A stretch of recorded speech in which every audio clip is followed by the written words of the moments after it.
Eco's release in 2001 proved that being tethered to an AI-controlled companion character doesn't necessarily result in tedious gameplay. Until recently, though, relatively few publishers have tried replicating these dynamics. Majin and the Forsaken Kingdom is Namco Bandai's attempt. This unlikely duo of thief and giant is an interesting enough pair, but is their bond strong enough to overcome some shaky platforming and weak combat?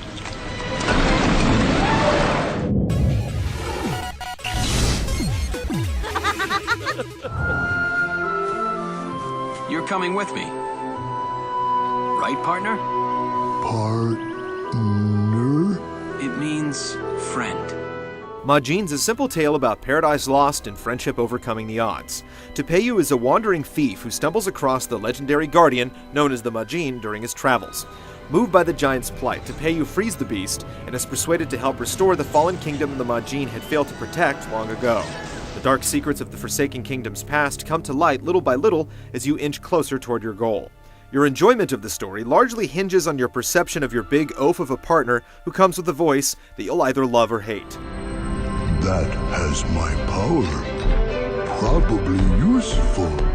The story is touching, and you can earn one of two drastically different endings, depending on your actions.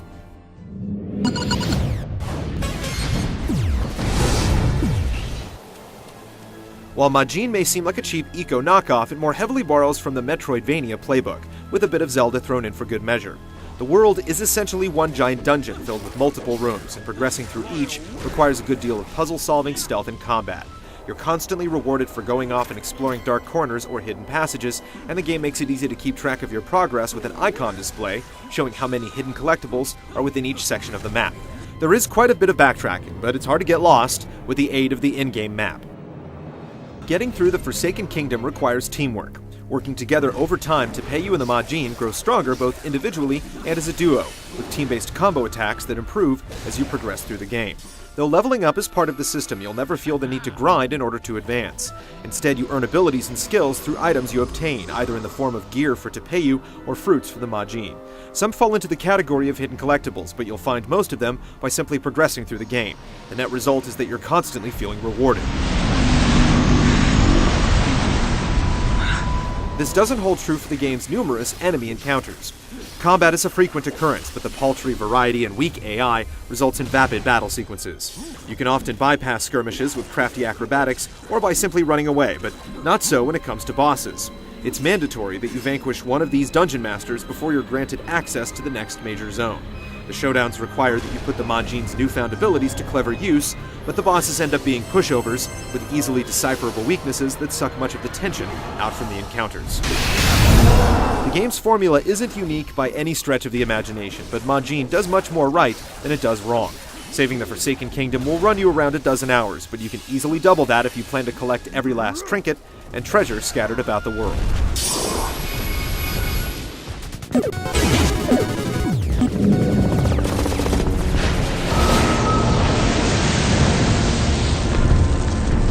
I have firepower again. Majin doesn't stumble into any of the pitfalls you frequently see in games like this. You'll never feel like you're babysitting your giant pal, issuing commands is simple, and your partner is very responsive. There are a few minor kinks in the works though. The Majin trips on occasion for no apparent reason, and large swarms of enemies can overwhelm the giant a bit too easily despite his brute strength. Generally though, you feel as in you're in complete control of the big guy's actions most of the time. The same can't be said for Tepeyu. A large portion of the game involves platforming, and the jumping mechanics are imprecise and loose, making it easy to miss your mark even during the simplest of jumps. Tepeyu also lacks a diverse set of moves. He can run, jump, or hang from ledges, but that's about it. The environments beg for something flashier, but the meager moveset leaves you wanting. Tepeyu's combat maneuvers are certainly more responsive, if not a bit dull. Controlling the tempo of battle is easy, but the shallow mechanics ultimately undermine the combat, turning fights into mundane struggles against boredom. Stealth kills are a bit more interesting, but you won't use them much beyond the early goings. Where the combat really hits its stride is with the combination battle mechanics. By combining the Majin's elemental attacks with Tepeyu's moves, you can trigger a special finisher that is both visually stunning and tactically effective. Majin nails the teamwork aspect, but it stumbles when it comes to the main character's controls. It'll have you wishing that you could switch places and take control of the big guy.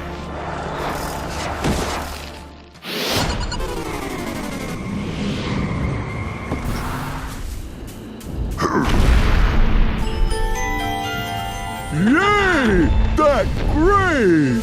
Majin's visuals are the weakest link in this relationship. The graphics aren't terrible, but they're nothing notable by any means. The character and enemy designs are generic, and there are plenty of ugly textures and poor draw distances at every turn. The visual style somewhat compensates, and the game makes good use of its color palette. Tepeyu's voice sounds muffled at times, and both the Majin's and animal inhabitants' dialogue will grate on your nerves. It's as we thought. The Fountain of Darkness is deep inside this castle. We just need to get inside. The soundtrack routinely sets the mood, but a few tracks sound cheap. Majin is a budget title, and it certainly shows.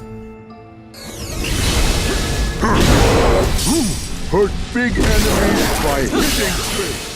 Tepeyu's shortcomings don't ultimately doom this adventure because his big friend has his back. It doesn't quite reach Eco's levels of quality, but it emulates the formula well enough. This is one friend request you should give careful consideration to. I happy. Thank you. Thank you.